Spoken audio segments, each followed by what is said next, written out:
आज बात करते हैं एक प्राचीन रहस्य की, द्वारका, भगवान कृष्ण का बसाया हुआ वो शानदार शहर।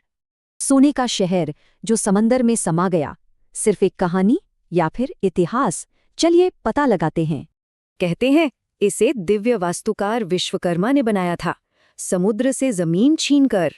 सोचिए, 9 लाख से भी ज्यादा महल, सोने चांदी और कीमती जवाहरातों से बने हुए।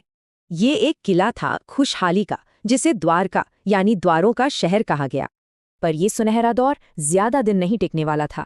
2 शक्तिशाली श्रापों ने इसका भविष्य तय कर दिया। एक तरफ था रानी गांधारी का श्राप, तो दूसरी तरफ ऋषियों का, जो कृष्ण के बेटे सांब को लगा। इन शापों ने अंदर से ही पूरे यदुवंश को खत्म कर दिया और कृष्ण के जाने के बाद समंदर शहर को निगल गया। हजारों सालों तक द्वारका सिर्फ एक कथा थी, शास्त्रों में लिखी एक कहानी, कोई सबूत नहीं था। फिर 1930 के दशक में पानी के नीचे कुछ ढांचे दिखे। 1963 में पास में पुराने बर्तन मिले। ये सिर्फ इशारे थे कि शायद लहरों के नीचे वाकई एक शहर छुपा है। और फिर आए डॉक्टर S.R. राव, एक मरीन आर्कियोलॉजिस्ट, जिन्हें विश्वास था कि ये कथाएं सच हैं। उनका मानना था कि हमारे शास्त्र सिर्फ कहानियां नहीं बल्कि ऐतिहासिक दस्तावेज हैं। 1983 से 92 के बीच उनकी टीम ने 12 अभियान चलाए। तकनीक और संसाधन दोनों की कमी थी। और मिला क्या?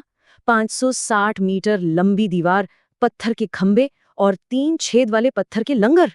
21वीं सदी में ये खोज और हाईटेक हो गई, जब पुरातत्व को आधुनिक ओशनोग्राफी से जोड़ा गया। सोनार से समुद्र का नक्शा बना, कलाकृतियां निकाली गईं और फिर हुई उनकी कार्बन डेटिंग। और नतीजे चौंकाने वाले। कुछ कलाकृतियां 5000 साल और एक तो 9000 साल पुरानी निकलीं। ये टाइमलाइन ग्रंथों में बताए द्वापर युग यानी भगवान कृष्ण के समय से एकदम मेल खाती है। ओशनोग्राफर्स ने भी पुष्टि की कि शहर ऐसी जमीन पर बना था जिसे बाद में समुद्र ने निगल लिया। फरवरी 2024 में प्रधानमंत्री नरेंद्र मोदी ने भी इस जगह पर डुबकी लगाकर श्रद्धांजलि दी।